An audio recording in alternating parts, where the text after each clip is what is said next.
Nasz Bór, witam Was w Szwecji, na szwedzkiej ziemi.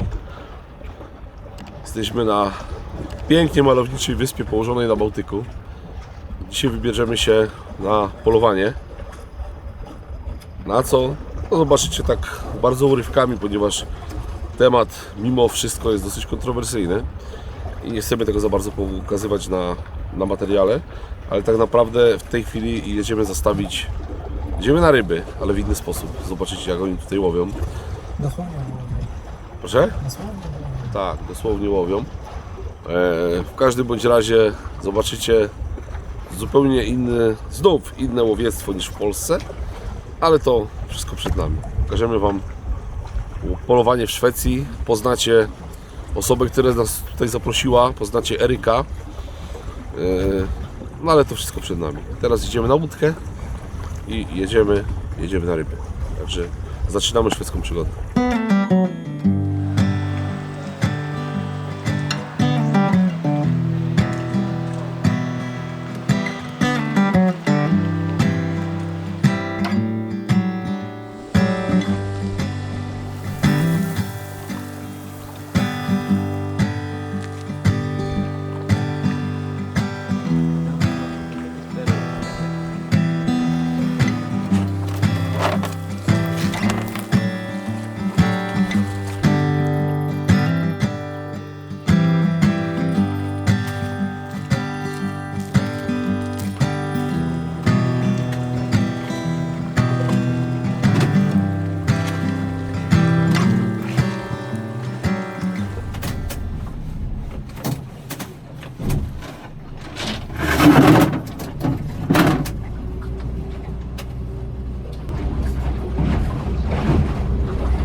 Wędkarstwo szwedzkie.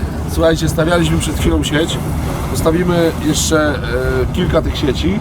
Mimo, że oni tak tutaj mówią ryby. Nie, na wędkę. Na wędkę też oczywiście można. Też wędki mają, głównie spinningi. Ale no tak się bawią wędkarstwo. Zupełnie inaczej. No i zobaczymy. Za kilka godzin sieci ściągniemy. No i Eryk, który nas tutaj zaprosił, lubi się parać w przyrządzaniu mięsa, między innymi tego morskiego, więc zobaczymy, jak na takiej wielkiej patelni będziemy ryby smażyć, tak? Będą okonie, będą szproty. Zobaczymy, co nam w sieci wpadnie. Także zupełnie inne wędkarstwo. Zajmę przez 4-5 metrów teraz.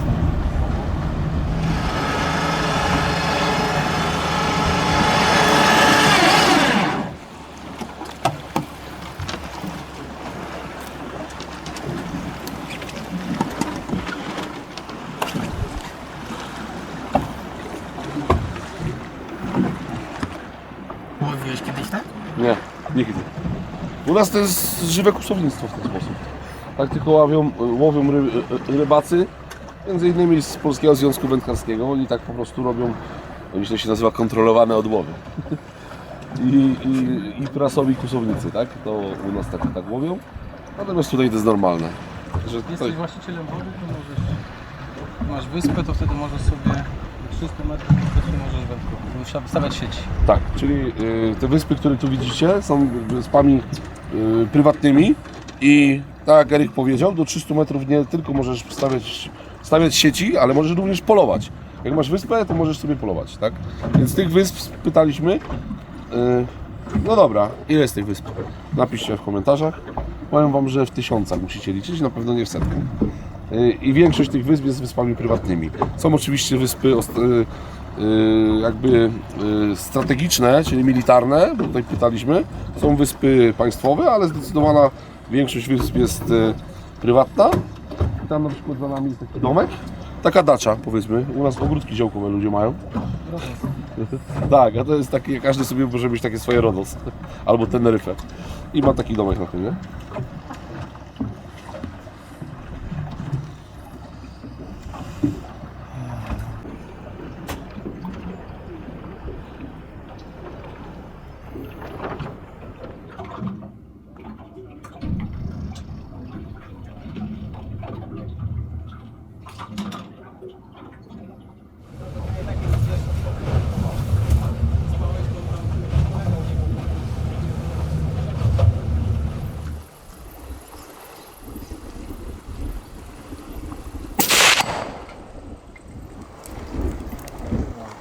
Paczuszka nowa. Otwieramy. Eryk strzelał z 300. Zresztą było słychać nawet przy tym założonym stalonie. My mamy założonego Hauskena, ponieważ tutaj może nie jest nakazane, ale jest wskazane używanie glistka.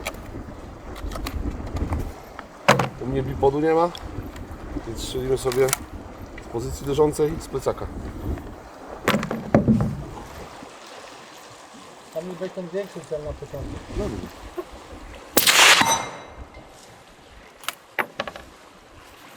Teraz ten mniejszy. Bo ten duży to jest jak wiadro.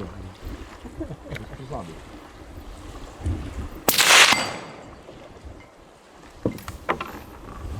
Najpierw większy, później mniejszy. Słuchajcie, RWS Unii działa wybornie. Zobaczymy, jak będzie później.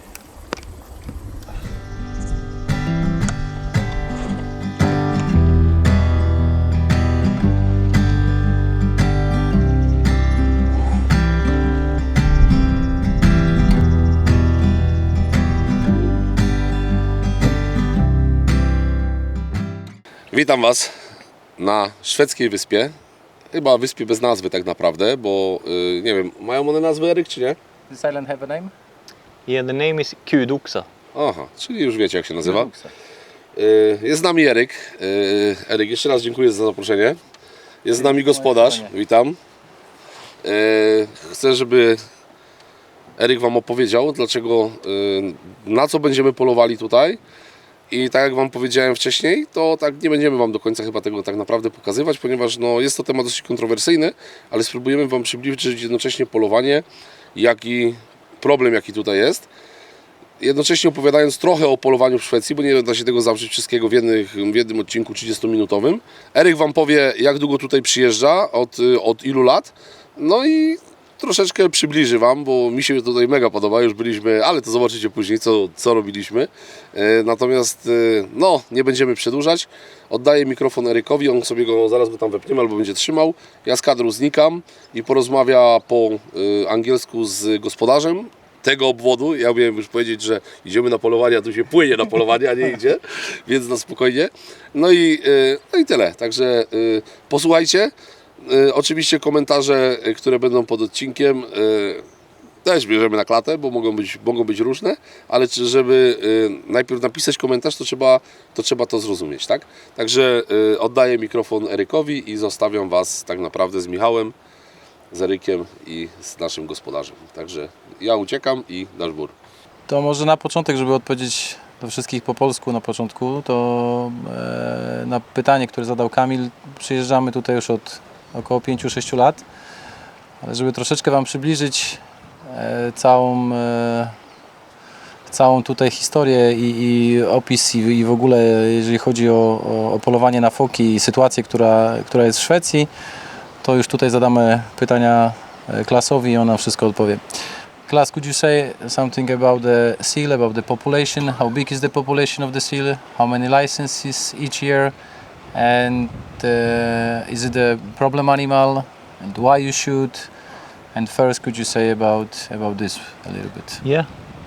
We have about 50,000 gray seal in the Baltic Sea, and it has become a problem for the fishermen, and we can see that the fish is going down, and a few years, 10 years or so, we have had a hunt for the seal. It started from 10 years ago. I don't remember exactly, but about something 10 like years this. ago. And how you counted them? There's like some special group who give the license for them? No, the government fly with the airplane and take photos from the sky Okay. and count the seals. And then when they know how big is the population, that they know how many percent they can the hunters can shoot. Yes. Okay. And this year we are allowed to shoot 750 And the license is going up or down? down, Down. because last year we could shoot 1,500 and the year before that was 2,000. Okay, but the situation with the license is because of the some people want to protect them, or because the population of the seal going down? I think it's because when they count them, if they don't count enough, I don't think they let too many license. Okay, that's mean when they count it, they don't count all of the population. It's impossible, but every year they count, and if they don't see as many, Yeah. they give us less Less licenses. license, but they have the information from the fishermen that Yes, it's yes. bigger and bigger problem. Yes. Okay, and about the rules, what is the rules about the hunt? Which kind we can shoot? How we can shoot? We can shoot from the island. We can shoot from the boat. Could Yeah. you say more about the? We Rules. are only in this area allowed to hunt the gray seal. Yep. We have the spotted seal, I think it's the name for it, but we only have a few in this area, but we are not allowed to shoot them. That's why all the hunters they got the guide, and the guide tell exactly which one is okay to shoot. Yes. Which one is a gray seal. Exactly. Okay. So in this area we are allowed to hunt gray seal, and if you have in Sweden, for the Swedish hunters, if they have to make a course to be able to shoot from the boat. So if you want to hunt the seal from the boat in Sweden, you have to go a certain course. But we never shoot from the boat anyway because it's not effective. Okay. So there's no use to go this course because you never shoot from the boat. It's always easier to go on stable ground and make a And shot. the shot is more Yeah. correct. Yeah. That's mean we will hunt from the small island. Yes. And the seal is hunting in the morning and in the evening, or we can hunt all day. You can hunt all day as long as the sun is up, because they only come up in the sun. They want to get warm. That's mean when it's good weather, when there's no wind, Yeah, because that's why they're going out. exactly. To And you take a don't. sun. And it's also hard when there are too big waves, because the waves go over the small islands, and they cannot lay on them. Okay. And they have some other predators, or there is only the people make the. Yeah, they have when the babies are born, the eagles are a big predator. They kill them. Yes. Yeah, yeah. Okay. And there is many places, like there is also some protected area where they can. Yes, many places are protected. Big areas are protected, and there we are not allowed to hunt. Okay.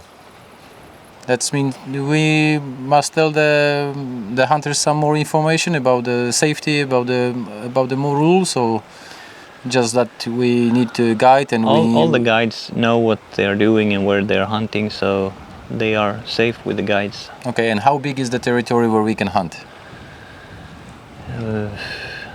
I don't know. It's really, really big. Okay, but we can hunt on all islands, so we can hunt only on the islands which is like, or someone is the owner, or where there Yeah. is a license on the island. How it's It's only where you have the right to hunt where you can hunt, and it's either you own the island or you rent the hunting. okay, and then we can hunt on that places. Yeah. What usually you do with the meat? You sell the meat, you give someone to meat, or the hunters take the meat and they use it? The hunters take all the meat. All the meat. Yeah, and we eat it out here, and the rest the hunters can take home, or we just throw it back in the ocean. Okay. If they are taste the same like they smell? They taste like a beef with a little bit touch of a liver. Okay. It doesn't matter the old or young one, Yeah. is because you know the red deer is different when it's the sex season, rotting Yeah, time, yeah. and stuff like this. Doesn't matter. The taste No, of the no. meat is all the year the same. Yeah.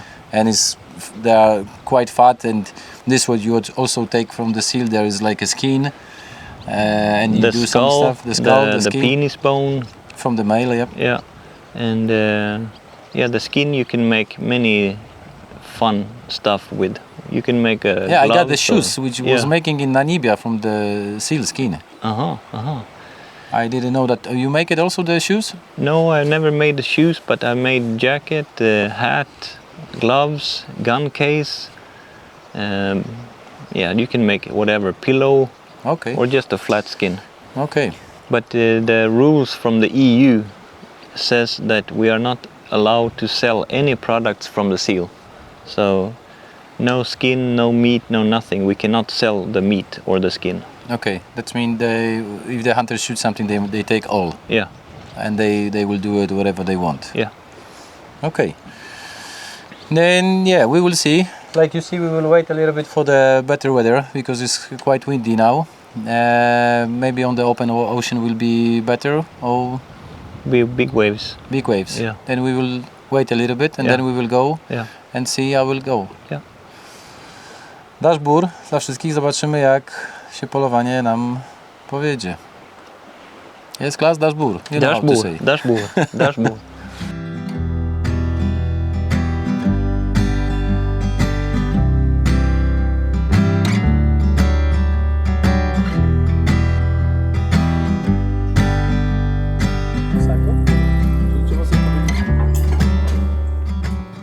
Proszę. Czas na obiad. Czas na obiad, dokładnie. Rybki Smacznego. jeszcze pływają. Tak, na rybki czekamy. On the top, yeah? Yeah. Okay. Bardzo dobre. Oryginalne, że tak powiem, szwedzkie jedzenie. Ale fajne zdanie powiedziałeś, że czujesz się tutaj bezpiecznie. Nie, dokładnie, bo nikt na tej wyspie ci nic nie zrobi. Bo jesteśmy tu sami.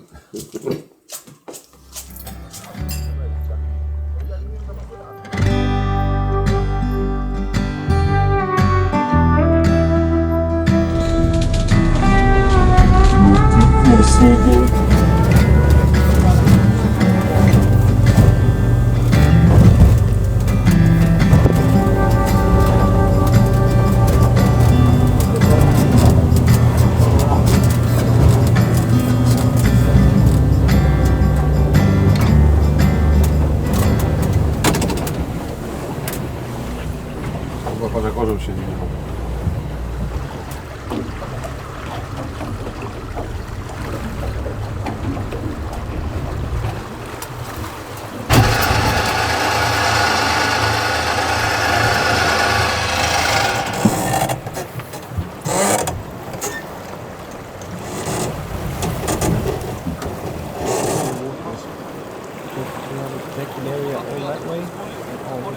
Okej.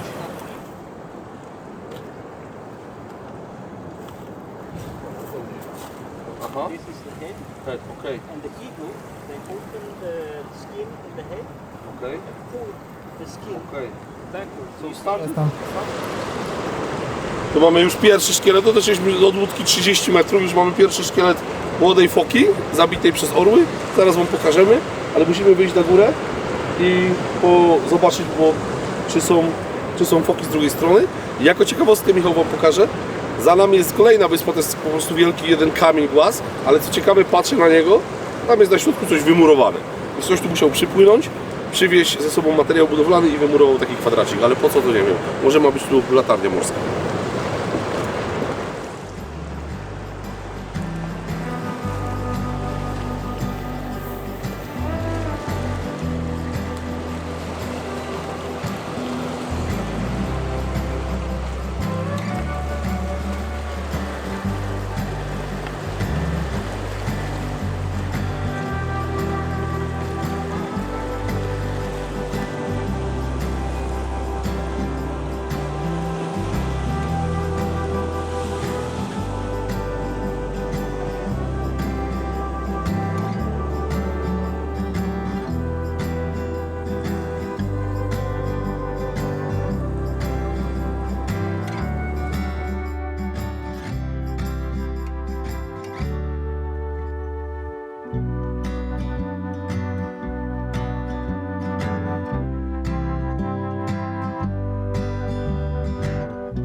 Pokazują to.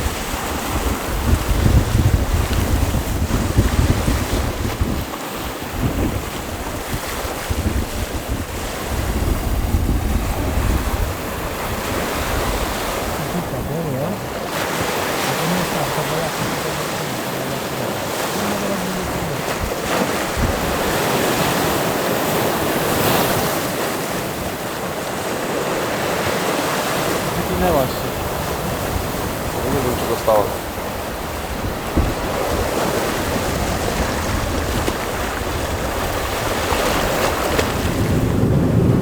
Tutaj na wysepkę.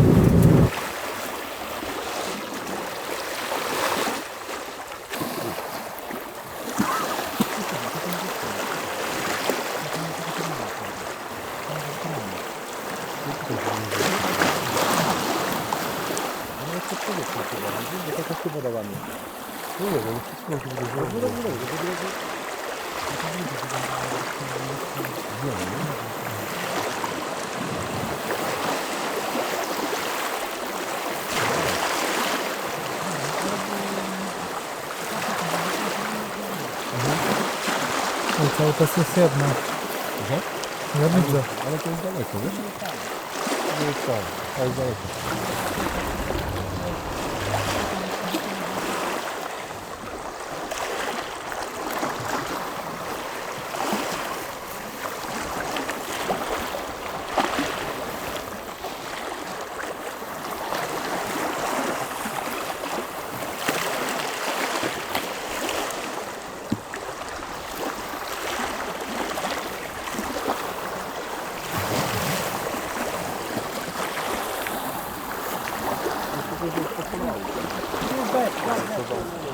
No, find this one.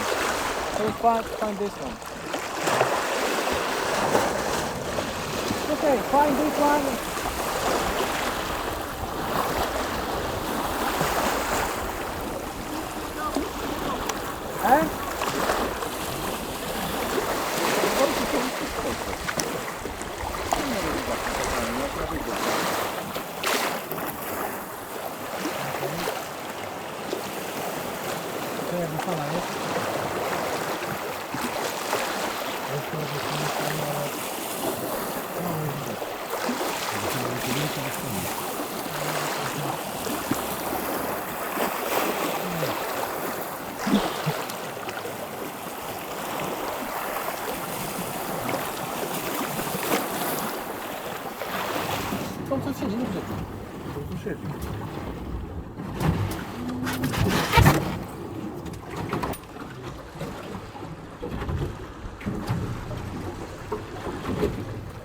I think it's better go up an island.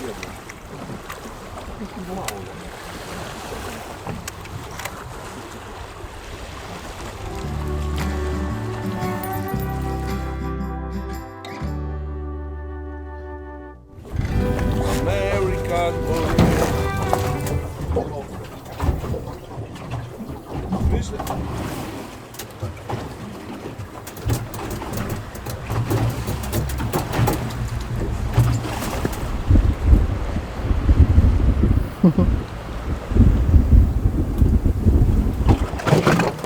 No nie ma źle. Są szprotki, płotki, okonie są.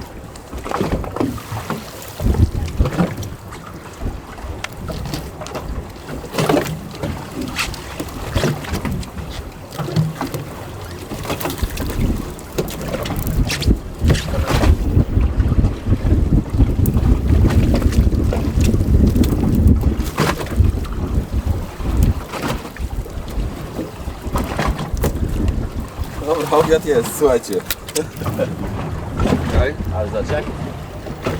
Jakie duże, to trzeba będzie No. Czyli co? Będziemy mieli co jeść, nie? A ile przebierania? That was more than I was expecting. Yeah, because you don't believe it in me. Much more. Let's go for the big one. Really nice.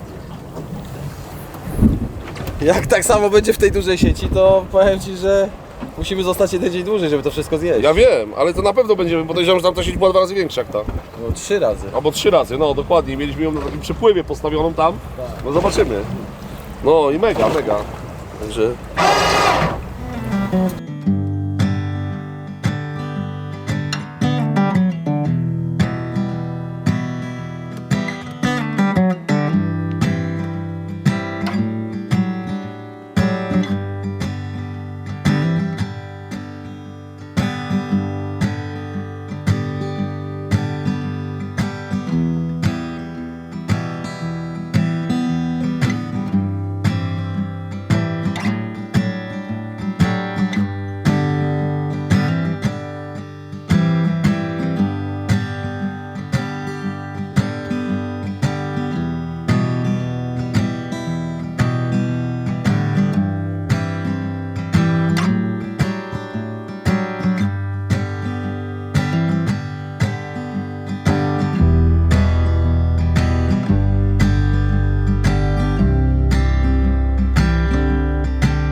Połowy udane, mamy co jeść i mamy jedną rybę, słuchajcie, i nie wiemy co to jest. Nikt nie wie co to jest.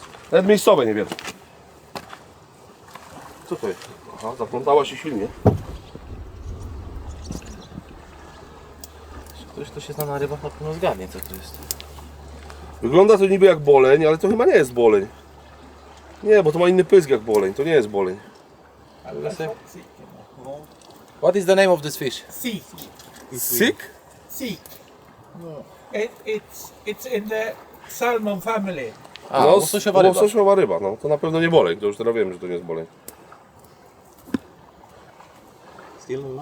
Yeah, it's fresh. Patrzcie, tu mamy tego sika łososiowego. Fajna ryba, naprawdę. To takie około kilograma. Może nie całe kilo, ale okonie to są sztos. To jest okoń, słuchajcie, który będzie miał około 30 cm. Następny. No, kto nie jadł konia, ten nie wie, ale ciężko je oskrobać. Ale Eryk tutaj doszedł do wniosku, że nie będziemy skrobać, tylko będziemy skurować. Także zaraz ruszamy. Zabieramy się za pracę, ale powiem wam jedno, tutaj przyjeżdżacie na taką wyspę, jak naprawdę na 3 dni, tu się nie można nudzić. To jest wszystko co związane z naturą, czyli mamy polowanie, mamy ryby, mamy wszystko. Można te ryby łowić sobie na wędkę, ale można łowić tak jak oni, coś się będą w wędkę bawić, nie? Zostawiasz sieci wieczorem, rano ściągasz i masz, zobaczymy ile gatunków będziemy mieli, ale ja już widziałem, że będziemy minimum 4 mieli. Mamy okonia, mamy tego tutaj dużego, mamy płocie, mamy szprotów i to szproty mamy duże. Także ja będę to wyplątywał może, a ty byś się...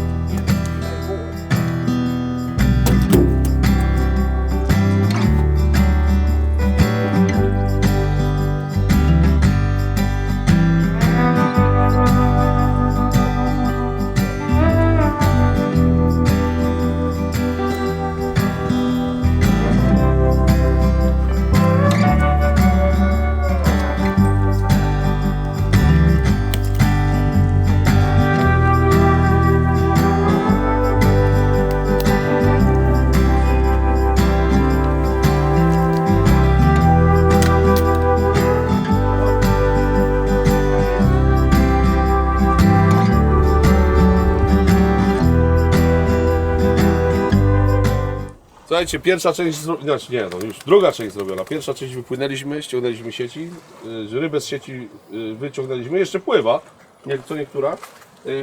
Dawaj Eryko, pokażemy. Przelejemy sobie tutaj. No i mamy, słuchajcie, okonie, takie okonie. O czym my rozmawiamy? I tego jednego wielkiego, łososiowa ryba, bo czerwone mięso. Bierzemy się do roboty. No, także... Szprotki, no u nas w puszkach to są takie 1/3 z tej, nie? Takie by się nie zmieściły. Takie by się nie zmieściły do puszki, dokładnie. Nawet płotki mamy. Ogólnie płoć, okoń i szprotka. Następne wejście będzie z pełną patelnią ryb. Tak, następne wejście będziemy mieli, my to wszystko sobie rzucimy na patelnię i będziemy to smażyć. Także bierzemy się teraz do roboty.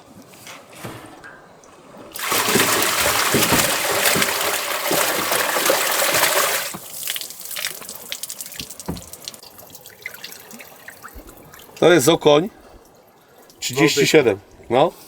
Tak, naprawdę poważny. I te duże będziemy filetować, nie? Tak, te duże filetujemy, mniejsze smażymy w całości. Tak jest. Dobra, bierzemy. No ale zanim to za spotkanie. Słuchaj, tu nas nikt nie goni. Mamy czas. Mamy czas. Dasz bór. Nasz Bóg.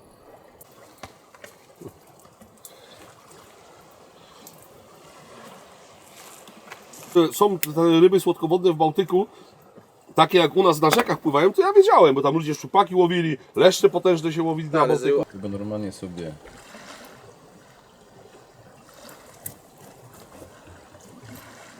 nacinam. Wiemy Wojtka naszego takiego fachowca tych rybek. No ale zrobimy na głębokim tłuszczu i... Nic Kamil, wszystko wiesz? Ja wiem, po prostu to jest inna technika. No u nas, jak ja byłem w wieku dużo młodszym i na ryby chodziłem, łapałem okonie, to były inne metody skrobania, bo okonia oskrobać to nie jest wcale taka prosta sprawa, więc robiliśmy tak, że brało się kapsle. kapsle, dokładnie. Kapsle po piwie, po Pepsi, po czymkolwiek, przykręcało się na wkręty do kawałka listewki i się skrobało w ten sposób, tak? I to jedyne była, albo drugi patent, który wyszedł nam w praniu, że tak powiem, to był patent drugi. I masz tak. Tarkę. O. Filet I masz skórkę. Tak. A tutaj jest, filetujemy normalnie, więc tutaj trochę inaczej. Natomiast jak wzięliśmy kiedyś tarkę od dotarcia warzyw do rosołu, to była rewelacja. Żeśmy tarkę przykręcili sobie na wkręty do ten i tylko bzium, bzium i te okonie szły wtedy, nie? Ale to niestety... Tutaj tą skórę to zobacz, jak ją ściągasz, to możesz się nawet... Wiesz, jak ona idealnie schodzi. No nic no.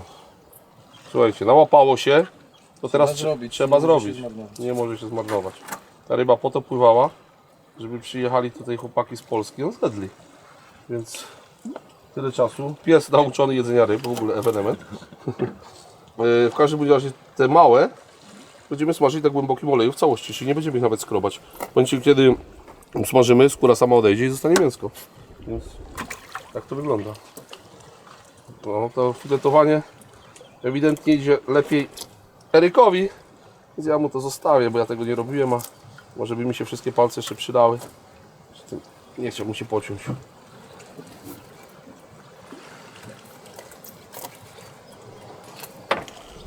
O.